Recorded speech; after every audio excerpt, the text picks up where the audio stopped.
नमस्कार दोस्तों, आप सबका स्वागत है मेरे YouTube चैनल के ऊपर। दोस्तों, हमारी बातें हो रखी हैं वैसे तो रेगुलरली बेसिस के ऊपर हम लोग चर्चा करते आ रहे हैं कि यहाँ पर कोई भी अभी बॉटम नहीं बना है मार्केट के अंदर। और आपको ये वाली वीडियो में समझाया भी था हम लोगों ने कि जो मार्केट का बॉटम अगर बनना भी है तो कैसे बनता है, वो हमने यहाँ पे आपको बता रखा है। और मैंने इस वाली वीडियो में आपको साफ साफ क्लियर भी किया था कि मार्केट का बॉटम अभी नहीं बना है, काफ़ी दूर है मार्केट का बॉटम। और एक प्रोसेस के थ्रू आपको समझाने की कोशिश की थी। और आपने वीडियो देखी होगी तो आपको समझ में आया होगा कि मार्केट का बॉटम अभी नहीं बन रहा है। हालांकि हम लोगों ने एक्सपेक्ट किया था कि भाई अभी मार्केट को गिरेगा ज़रूर, लेकिन मार्केट को गिरने में अभी शायद एक से दो दिन अभी एक्स्ट्रा लग सकता है मार्केट को गिरने में। लेकिन व्यू हमारा क्लियर था कि मार्केट तो गिरेगा ज़रूर, चाहे मार्केट एक दिन या दो दिन डिले करेगा। लेकिन दोस्तों, मार्केट कुछ लगता है शायद कुछ ज़्यादा जल्दी है और मार्केट ने गिरावट दिखा दी, आज ही दिखा दी। तो मतलब ठीक है, हम सही डायरेक्शन में बैठे हैं। और कल भी आपको समझाया था, यहाँ पर कल की वीडियो में मैंने कम से कम 4 से 5 बार ये वाली लाइन जो है मतलब बार बार रिपीट की थी कि अगर दोस्तों कोई भी बाउंस आता है तो आप, ये लास्ट बाउंस होगा और इस बाउंस के अंदर आप बिल्कुल भी अपसाइड प्ले नहीं करेंगे, कोई भी बुलिश पोजीशन नहीं लेंगे। ये मैंने लाइन आपको 4 से 5 बार समझाई थी। दोस्तों, बाउंस तो आया, 100 पॉइंट का बाउंस आज भी आया थ्रू गैप अप जो हुआ मार्केट, मतलब गैप अप के थ्रू ही 100 पॉइंट का बाउंस आया। लेकिन मुझे थोड़ा सा एक्सपेक्टेड ज़्यादा था बाउंस आना, 350 तक एक्सपेक्टेड था। लेकिन अब क्या करें, नहीं आया तो नहीं आया, ठीक है। बाउंस एक्सपेक्टेड था, हमने भी पुट राइटिंग कैरी फॉरवर्ड करी थी, ठीक है। और मेंबर्स ने भी हमारे पुट राइटिंग कैरी फॉरवर्ड की थी। लेकिन जब मार्केट ऊपर खुला, आज गैप अप खुला, और गैप अप की जो थ्योरी हमारी होती है कि अगर गैप अप खुलता है तो हम अपनी लॉन्ग पोजीशंस को क्लोज कर देते हैं, ठीक है, और शॉर्ट पोजीशंस बिल्ड करते हैं, ठीक है।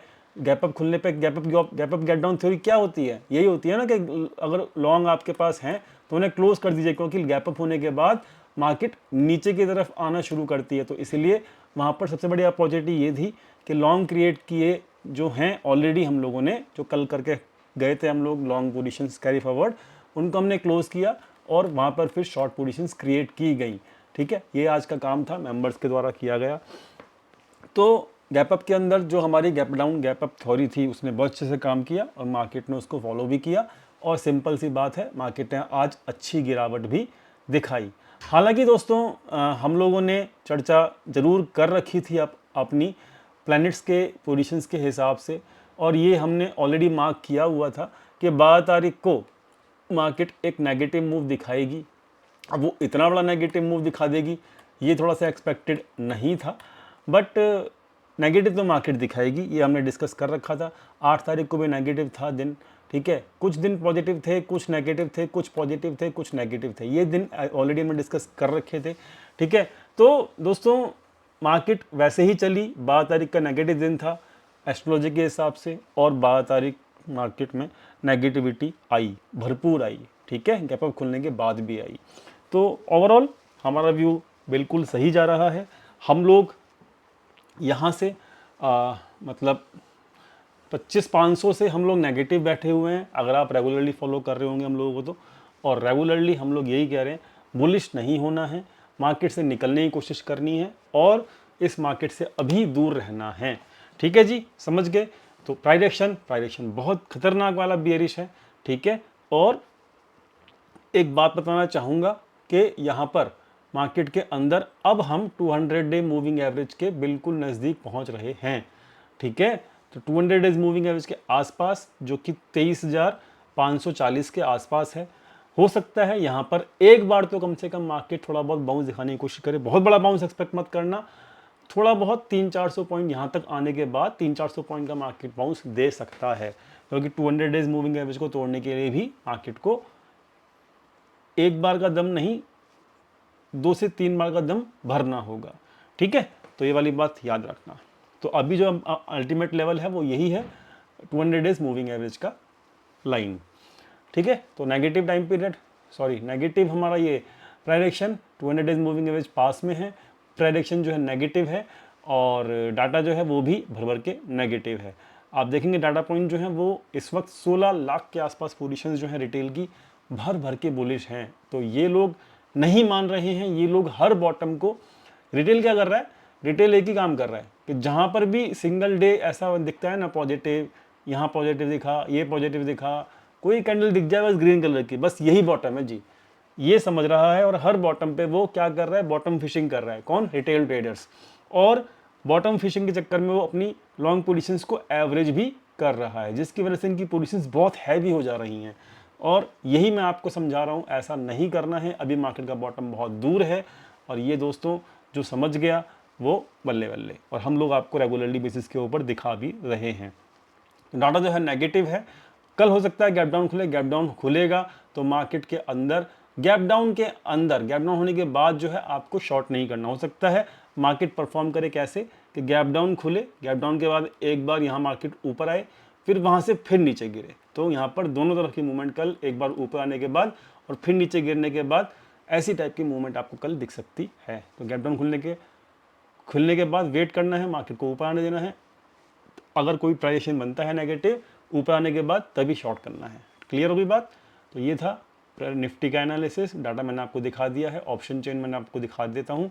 तो ऑप्शन चेन जो है वो कल एक आखिरी ऑप्शन, वीकली ऑप्शन चेन बची है जो कि है बैंक निफ्टी की। तो बैंक निफ्टी कल से फिर मंथली चालू हो जाएगा। बैंक निफ्टी में देख सकते हो तो 23,600 के ऊपर भी किसी ने पोजीशंस क्लोज की हैं, तो मतलब 23,600 भी यहाँ पर सेफ नहीं लग रहा है कल के दिन, ऐसा हमको समझ में आता है ऑप्शन चेन देखकर। ठीक है, तो 23,600 मतलब वही आप समझ लीजिए 540, 600, यानी कि वही 200 डेज मूविंग है उसके आसपास का लेवल इनका नज़र आ रहा है। बात समझ में आ गई। इनकी पोजीशंस अगर आप देखेंगे FIS की, तो इन्होंने अभी लॉन्ग पोजीशंस क्लोज नहीं की हैं। इसका मतलब ये है नीचे आके एक बार बाउंस दिखा सकता है मार्केट अभी भी, लेकिन इनकी शॉर्ट पोजीशंस आज भी बिल्ड की इन्होंने। और ये शॉर्ट पोजीशन जब बन रही थी तो मैंने आपको लाइव मार्केट में टेलीग्राम चैनल के ऊपर बताया था कि आज शॉर्ट पोजीशंस कोई ना कोई प्लेयर बना रहा है, और वो यही प्लेयर था FIS।